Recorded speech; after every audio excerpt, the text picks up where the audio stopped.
Hello and happy Tuesday, our Monday. Hope everyone had a long, nice weekend. This is Run It Back. We got Boogie, we got Lou, we got Chandler. I'm Michelle, guys. We got Brian Scalabrine coming on in a little bit. I don't even really know what to say other than shame on you, Cleveland.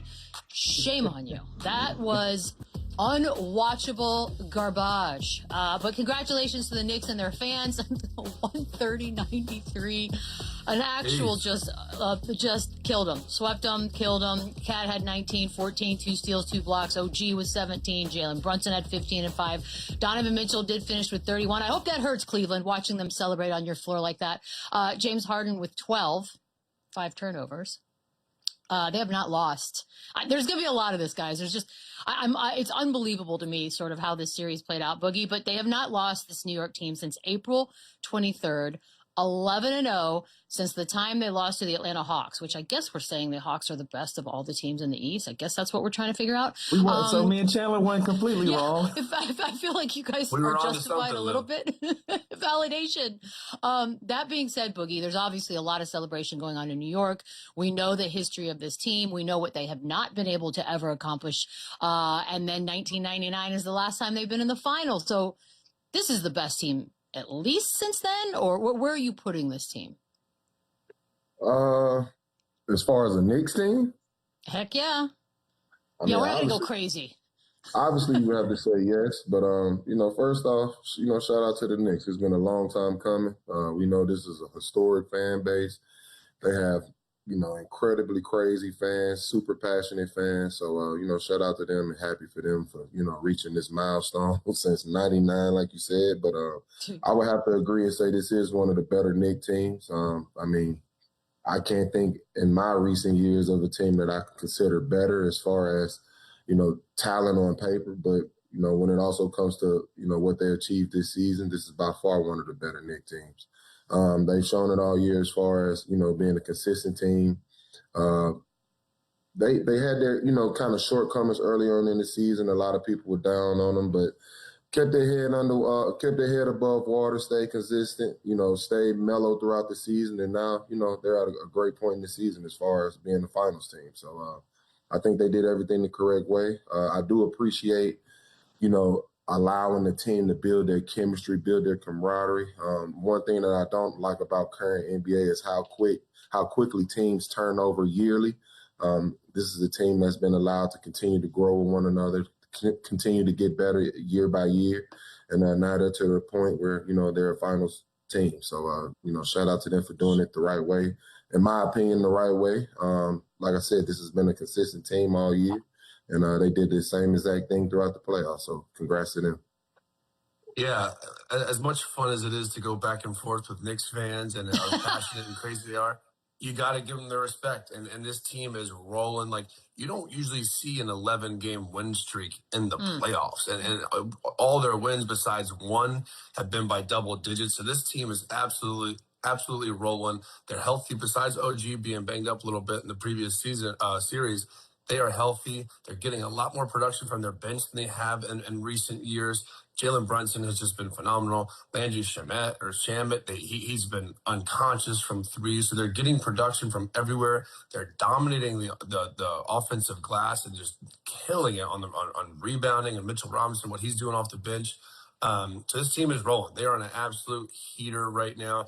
And it's the best case scenario because the other two teams on the other side are just beating each other up and looking like they're going game 7. So the Knicks are able to get that rest and get fully healthy and get prepared for either team that they see. But you got to give them their flowers. You got to give them respect. They are doing it on both sides of the ball. They are not turning it over as much as they were. And all season long, they've kind of been up and down, right? They've always had the talent. They've shown flashes of brilliance. They've shown inconsistencies. But right now, they're in one of those momentum roles right now where they can do nothing wrong. They're locking up. They're scoring the basketball. Think about their quarters. Think all quarters last night. They held them in the 20s. Like that doesn't happen really anymore. And keeping on teams under 100 points is impressive. So they're doing it on both sides, and it's been a hell of a season. And again, there's always going to be dramatic storylines with this team, or should we trade Cat? Is Jalen the best player ever? Is Mike Brown going to get fired? they're going to the NBA Finals, and like Boogie just said, they have that consistent core. They have the OGs, the Bridges, Brunson. They've been together for a while now, and that's paying off. So you can see the familiarity and the comfortableness that they have. So congrats to the Knicks. They're going to have a dogfight whoever they play in the finals, but that's how it should be, and that's probably how they want it. Also, as the person who handles the superstition on this panel, they also beat the NBA Cup jinx. So that's something that's working. Yep, I got y'all. Lou, the historic run it's not a secret. Winning margin of 39 points in these series, each one, which I don't even understand the math. The talent has been there, obviously. It's the clicking that's sort of been come and go as far as the Knicks go. But however, they're going to face Thunder or Spurs. And like Chandler just alluded to, it's probably going to go 7. So these guys are going to be tired, exhausted, and beat up by the time they see New York. New York could win the finals, Lou. Yeah, like we keep talking about the Western Conference like they untouchable. You got to give credit where it's due. This New York Knicks team, they 8-0 in that last 8 playoff games, 11-0 before that. So if you look around at what they've been able to accomplish, like Chandler just alluded to, like Boogie just alluded to, let's think about the conversation we were having about this team and their journey, right? At one point, the fans were calling for Mike Brown to be fired. At one point, we were trying to figure out whether Cat was happy or not. We start having trade talks from there. We start talking about chemistry. We start talking about fit, them not playing their best brand of basketball. And in the postseason like that, everybody figures it out, and they all on the same page, and they play some of the most impressive basketball that we've seen the New York Knicks play in almost 27, 28 years of basketball. Now you have an opportunity to go out and win a championship. And we keep talking about the Spurs and the Thunder like they're untouchable. The Knicks are playing lights out basketball, and they're getting a lot of good stuff from a lot of different places and playing with the confidence of any other team that you can think of that can put themselves in this position. You know, like the Atlanta Hawks gave them their best run of the playoffs so far, right? And even in that game 7, they have a 50-point blowout win there. And they take that confidence and take that motivation to go on and sweep Philly. They take that confidence and motivation to go on and sweep the Cleveland Cavaliers as well. And they get an opportunity to rest. As you can see, you know, in the West, they got a 3-game series going, and they're going to duke it out. We said that was going to be a heavyweight fight. Now New York has an opportunity to scout both teams, spend a lot of time on looking at strengths and weaknesses from what the Spurs are able to do, and the same thing for the Thunder, whichever way it go for them. So now they've put themselves in a really good position to actually pull this thing off and win an NBA championship. It's funny. I don't know if you guys feel the same way I do, because we talked about the Mike Brown of it all, and they did fire Tibbs for not getting past that point. It feels like there's an entire reset that's just been put into place in New York with this organization, because Brunson, Cat, Bridges, and OG all under contract for the next 2 years. Chandler, call me crazy, but like no matter what happens from here on out, they're good now. Yeah, like the reset button has been hit. They should be allowed to marinate.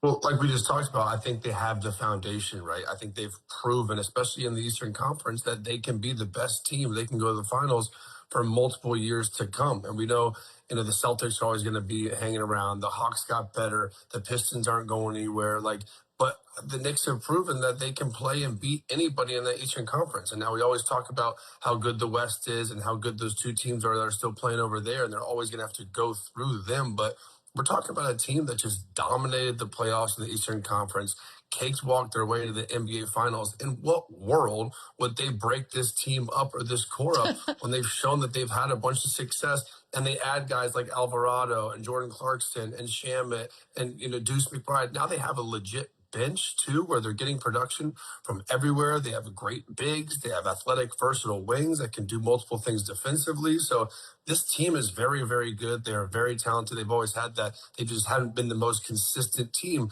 like the Pistons were throughout the regular season.